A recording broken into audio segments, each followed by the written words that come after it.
জয় জওয়ান জয় কিষান। নমস্কার বন্ধুরা, সকলকে আমাদের ইউটিউব চ্যানেল গোপাল চৌধুরী ব্লগে স্বাগত। এখন আমি নিজের মাঠের মধ্যে রয়েছি। এইটা হচ্ছে ধানের আঁঠি, এটাকে এবার সুন্দরভাবে মোতা হবে। কথায় আছে না, আশাই বাঁচে চাষা, তো চাষা সত্যি আশাতেই বাঁচে। আমি সেই কৃষক বাড়িটির সন্তান হয়ে নিজের মাঠগুলোকেও একবার করে পর্যবেক্ষণ করতেই তো হয়ই, সাথে সাথে ফিল্ডেও নামতে হয়, যাতে একটু উপকারে লাগতে পারি নিজের পিতৃদেবের।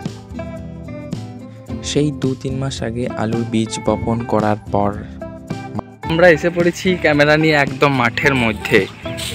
এখন যে ধানটি পোঁতা হচ্ছে এটি হচ্ছে খরার ধান পোঁতা চলছে, মানে গ্রীষ্মকালে যে ধান চাষ হয় আমাদের এই মাঠের মধ্যে, গ্রীষ্মকালেও ধান চাষ হয়। আমরা দেখতে পাচ্ছি আমাদের মাঠের মধ্যে ধান পোঁতা চলছে। দেখতে পাচ্ছ কিভাবে ধানের গুছিগুলোকে পোঁতা হচ্ছে।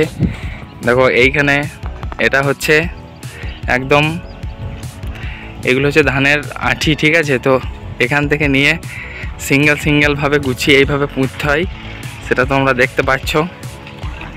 এ দেখো ধানের গুছি এগুলো কীভাবে পুঁতে সেটা তোমরা দেখো, চেষ্টা করলে তোমরাও পারবে। হিংসা নয়, চেষ্টা করো। এইভাবে ধানটা পুঁতে, তো তোমরা সেটা দেখতেই পাচ্ছ।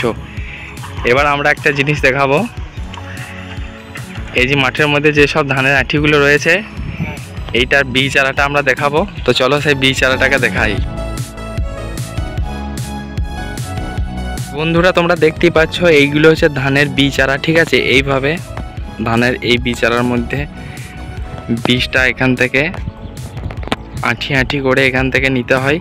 তো তারপরে মাঠে এইভাবে গুছি করে ধানগুলোকে পুঁততে হয়।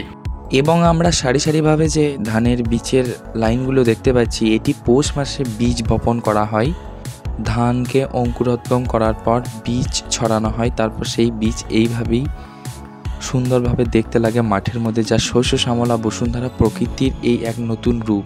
আর এইভাবেই যখন আঁটিগুলো পরপর সারিবদ্ধভাবে থাকে, দেখতে সত্যি অপূর্ব সুন্দর লাগে।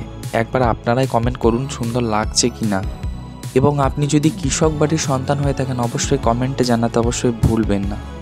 এই ভিডিওর মাধ্যমে আমি একটাই কথা বলতে চাই, কৃষিকাজ অত্যন্ত একটি পরিশ্রমের কাজ। তাই কৃষিকাজ আজ ভারতবর্ষে জীবিত আছে বলেই ভারতের মেরুদণ্ড আজ সোজা রয়েছে। একসময় ভারতবর্ষেই দুমুঠো অন্নের জন্য হাহাকার করতে হতো। এই হাহাকার পরিপূরণ করছে এই সমস্ত মাঠ থেকেই। আজ হয়তো বিনামূল্যে রেশন দিচ্ছে ঠিকই, কিন্তু সেই চাল পাচ্ছে কোথায়? এই কৃষকদের কাছ থেকে। তাই আমি এই ভিডিওর মাধ্যমে একজন কৃষক বাড়ির সন্তান হিসেবে আমি একটাই অনুরোধ করব, কৃষকদের পেটে কিন্তু লাথি মারবেন না, আপনাদের পেটেই কিন্তু লাথি পড়ে যাবে। স্বয়ং ভেবে দেখুন কথাটি ঠিক বললাম কিনা। আজ বর্তমানে যা খরচ, চাষে বৈদ্যুতিক কারেন্টের বিল থেকে শুরু করে, রাসায়নিক সার থেকে শুরু করে, জৈব সার থেকে শুরু করে সমস্ত কিছুই খরচে বিকিয়ে যাচ্ছে কৃষকরা। তাই অনুরোধ, আপনারা একটু দেখুন, কৃষকদেরকে লাথি মারবেন না। ধন্যবাদ। চলো আজকের মতো এই পর্যন্তই। ততক্ষণ সকলেই ভালো থাকুন, সুস্থ থাকুন, আর দেখা হচ্ছে পরের কোনো ভিডিওতে। আর আমাদের চ্যানেলে নতুন হয়ে থাকলে অবশ্যই চ্যানেলটি সাবস্ক্রাইব করতে ভুলবেন না। আর কৃষক বাড়ির সন্তান হয়ে থাকলে একবার কমেন্ট করুন জয় কিষান, জয় হিন্দ, বন্দে মাতরম। ধন্যবাদ। এইটি হচ্ছে আমাদের সাবমার্সিবল। তো এখান থেকে সুন্দরভাবে আমাদের মাঠের মধ্যে জলগুলো যাচ্ছে, যেটা মাঠের মধ্যে যেটা জল যাচ্ছে, এটা হচ্ছে আমাদের সাবমার্সিবল।